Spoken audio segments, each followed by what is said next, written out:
I think it's an amazing organisation. I think we're one of New Zealand's best kept secrets.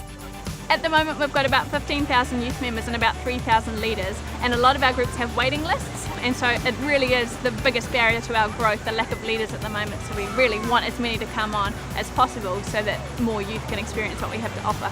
There's absolutely no barrier to joining because we provide all the training and skills that you need to work with the young people. Our leaders range from 18 right through to people in their 70s or 80s. They're a mix of parents who've had kids and Scouts themselves, but we also have a lot of leaders who have never had children in the organisation. I decided to become a leader to give back to the kids because I'd had amazing leadership as a Scout myself. It was a really good experience for me as a person as well, and at that age to get that experience for my job and my career has been really helpful too. My role as a leader is the Cub age group, and that's the second age group up from Cares before Scouts. It's quite unique. You're working with 8 to 10-year-olds, and they're full of energy and they're really full on. It's quite a fulfilling role. Currently I'm the venture leader and have been for the last 17 years, and that's 14 to 19-year-olds, and I really enjoy that age group. It's quite active, quite adventurous. We do some fun activities, caving, abseiling, kayaking, bush crashing, and it's really fun. They enjoy it, and at the end of the day their smile makes me keep coming back. We opened up the local Scout group in Warkworth because it had been closed down for about 5 years. I just said, do you want my support? And he said, yep, I'd love that. So we're both leaders for Warkworth Scouts now. I joined Scouts about 2 years ago when my girls started their Cubs. Yeah, it's been really great.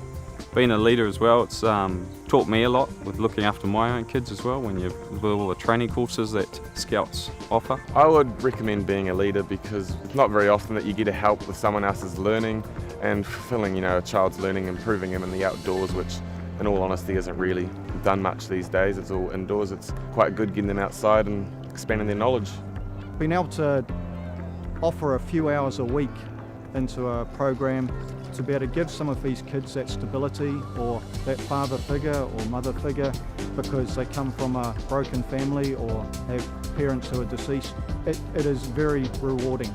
Being in the Sea Scouts, we tend to have a lot of on-the-water rivalry between all the different Sea Scout groups, getting together at all the regattas, going for a bit of friendly competition. So when they get together at camps like this, they get a real buzz out of supporting the youth, but they also get a buzz out of connecting with each other. So this morning, I've been abseiling. You get to be a kid again yourself. As a leader, you get to actually do and partake in all these fantastic opportunities. And I think leaders give, but also get back from that experience. Leaders don't need to come with a whole range of pre-existing skill set. We just need people who are really good role models and happy and enjoy mentoring young people. Anybody can become a leader. Basically, you've just got to have a love for kids and a love for the outdoors. The more you put in, the more you get out, and the kids they suck it up. They're like sponges. You'll find as you go along that while you might have started off thinking that you don't have many skills, as we draw in a huge range of parents from a range of backgrounds, they'll all bring something slightly different. It's interesting to see where the leaders come from and how their different backgrounds add to their knowledge base and what they can teach you. So you get ex-Navy leaders, or you get people like Andrew who went through it themselves way back when. Yeah. Just having someone to organise everything. What a new Scout leader would find is that the already dedicated leaders are really welcoming and supportive. I've just joined the organisation really recently. I've never had the opportunity to be a Scout or a Girl Guide when I was young, but the organisation's been incredibly welcoming to me because it's a movement that's really clear. It wants to make this contribution to as many kids in New Zealand as possible.